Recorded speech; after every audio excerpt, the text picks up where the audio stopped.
Գեղարքունիքի Ծափաթաղ գյուղում որոնողական աշխատանքները շարունակվում են երեկվանից անհետացած 3 տարեկան Տիգրանին գտնելու համար։ Ներքին գործերի նախարարությունը հայտնել է, որ Տիգրան Հովհաննեսովը տան մոտակայքից կորել է հոկտեմբերի 27-ի երեկոյան։ Ծափաթաղում Գեղարքունիքի մարզպետ Կարեն Սարգսյանը հայտնել է, որ փոքրիկը անհետանալուց առաջ մեծ եղբոր հետ է եղել, տնից ոչ հեռու։ Չեմ կարող որևէ վարկած մատնանշել, հաշվի առնելով, որ տարբեր տեսակի, տարբեր խոսակցություններ կան, բայց խոսակցությունները այնպիսին են, որ երեխաներին տեսել են այստեղ, երեխաներին տեսել են քիչ ներքևում, հետո մի եղբորը տեսել են հետ տուն վերադառնալուց, բայց հակասական են այդ խոսակցությունները, չեմ ուզում, որ դրա մեջ մենք դրա վրա կենտրոնանանք, այլ ավելի լավ է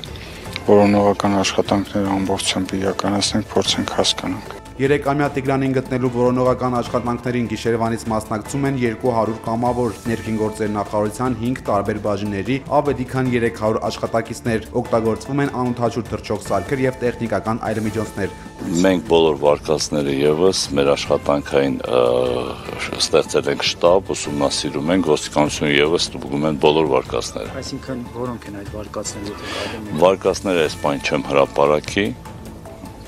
ընթացքում կաշխատի։ Առևանգելու մասին վարկած չկա նման։ Այս պայդորությամբ նման վարկած չի դիտարկվում։ Վանաձորում հոկտեմբերի 27-ին դատական նիստի ընթացքում մեղադրյալին դանակահարածը սպանվածի մայրն է եղել։ Արմնուրի Էմին հայտնի է դարձել, որ դատարանը քննում էր Ստեփանավանում անցած տարի տեղի ունեցած զարհուրելի սպանության գործը։ 21-ամյա տղային դաժանաբար սպանել էին 4 երիտասարդներ, ապա այրել սպանվածի հագուստները, մարմինը ծածկել հողով եւ քարերով։ Հոկտեմբերի 27-ի դատական նիստի ժամանակ սպանված տղայի մայրը դանակով հարվածել է մեղադրյալներից մեկին ու փախել դատարանից։ Վիրավորի կյանքին վտանգ չի սպառնում։ Այժմ հայտնի չէ, թե որտեղ է դանակահարած կինը։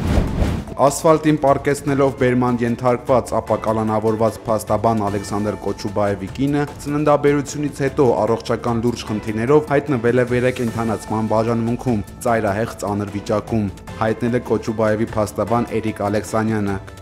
Գլխավոր դատախազությունը փոխել է Կոչուբաևի խափանման միջոցը երկրից բացակայելու արգելքով եւ փաստաբանին ազատ են արձակել։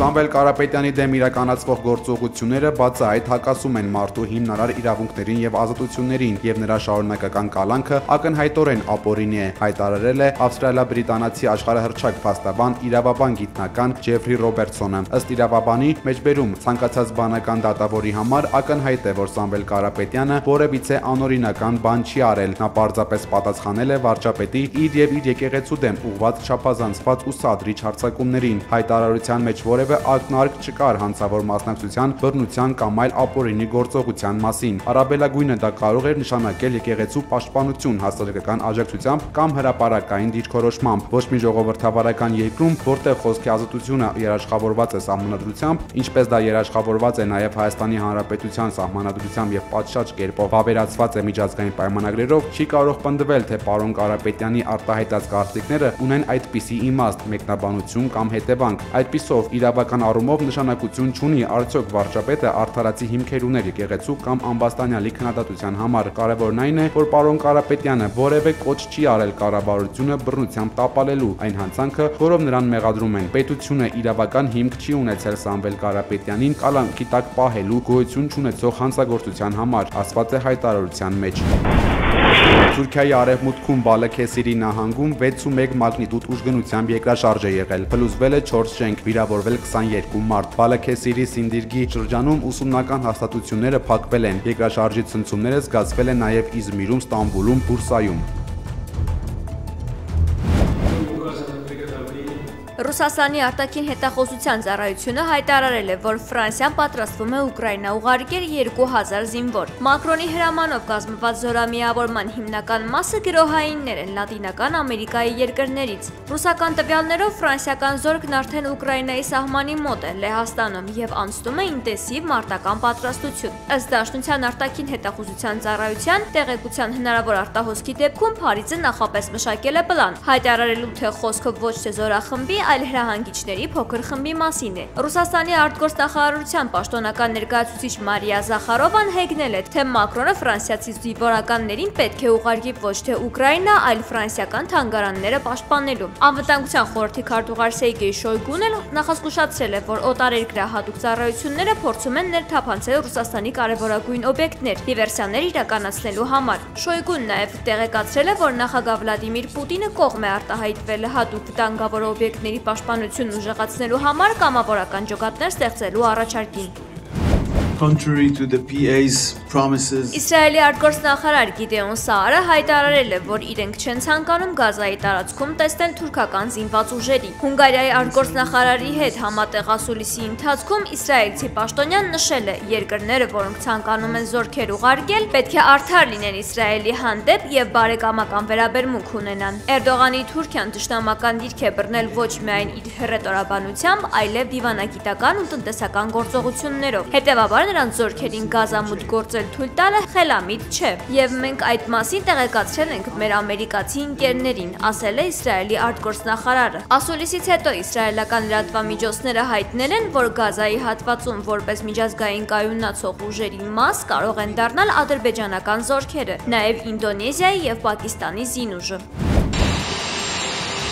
ԱՄՆ նախագահ Դոնալդ Թրամփը ժամանել է Ճապոնիա, նրան դիմավորել են Ճապոնիայի վարչապետ Սանաե Տակայիչին եւ կայսր Նարուհիտոն, ուղեկցել ակասակապալատ։ Երկրի նորանշանակ կառավարության ղեկավարի հետ ստորագրվել է երկու փաստաթուղթ՝ Ճապոնիա-ամերիկյան դաշինքի նոր ոսկեդարի համաձայնագիր եւ Ճապոնիա-ԱՄՆ կարևորագույն հանքանյութերի եւ հազվագյուտ հողերի արդյունահանման եւ վերամշակման համաձայնագիր։ ԱՄՆ նախագահը բարձր է գնահատել Ճապոնիայի պաշտպանության ծախսերը մեծացնելու քայլը եւ հայտնել է, որ արդեն այս շաբաթ Ճապոնիա կհասնի ամերիկյան հրթիռների առաջին խմբականակը F-35 կործանիչների համար։ Թրամփը եղել է Ճապոնիայի ռազմածովային բազայում եւ ապրել ամերիկյան ռազմանավի վրա։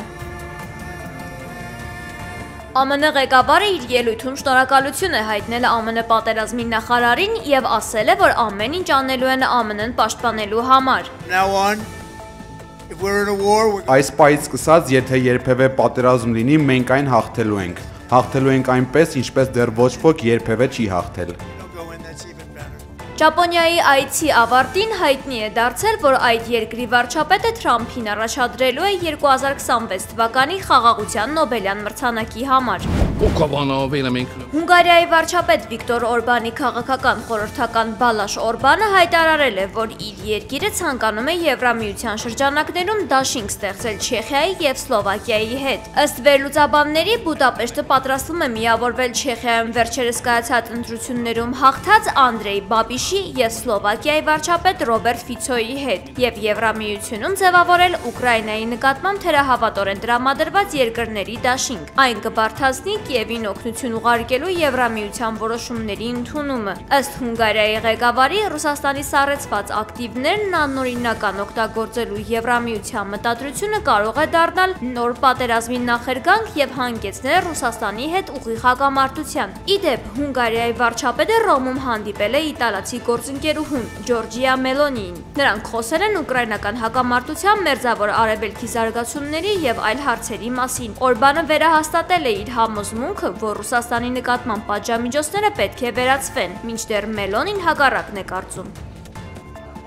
Մոսկվայի մարզի բնակիչները երկուշաբթի տեսանկարահանել են երկնքով թռչող երկնային մարմնի։ Կադրում պայծառ գունդը լույսի երկար պոչ է թողնում ընկնելիս։ Ռուսաստանի գիտությունների ակադեմիան հայտնել է, որ ընկնող լուսային օբյեկտը հավանաբար 10-ից 30 սանտիմետր դրամագծով երկնաքար է եղել։ Ավստրալիայում ավելի քան 100 միլիոն կարմիր խեցգետին սկսել է ամենամյա տեղափոխությունը Սուրբ Ծննդյան կղզու անտառներից դեպի ծովափ։ Տեղաշարժի պատճառով ավստրալական մի շարք ճանապարհներ փակվել են։ Կադրերում երևում է, թե ինչպես են 10 տոտանի խեցգետինները շարժվում դաշտերով, հասնելով կղզու ավազե պատափերին։ Ճանապարհներին տեղադրվել են հատուկ նշաններ, որոնք տրանսպորտային միջոցներին զգուշացնում են ճանապարհի փակ լինելու, արագությունը դանդաղեցնելու մասին։ Խեցգետինների միգրացիան ամեն տարի սկսվում է անձրևային սեզոնի առաջին ուժեղ տեղումների հետ միաժամանակ։ Տեղաշարժի ընթացքում խեցգետինների համար կառուցված հատուկ խեցգետնային կամուրջներն ու ստորգետնյա թունելները նրանց օգնում են անվտանգ անցնել մայրուղիները։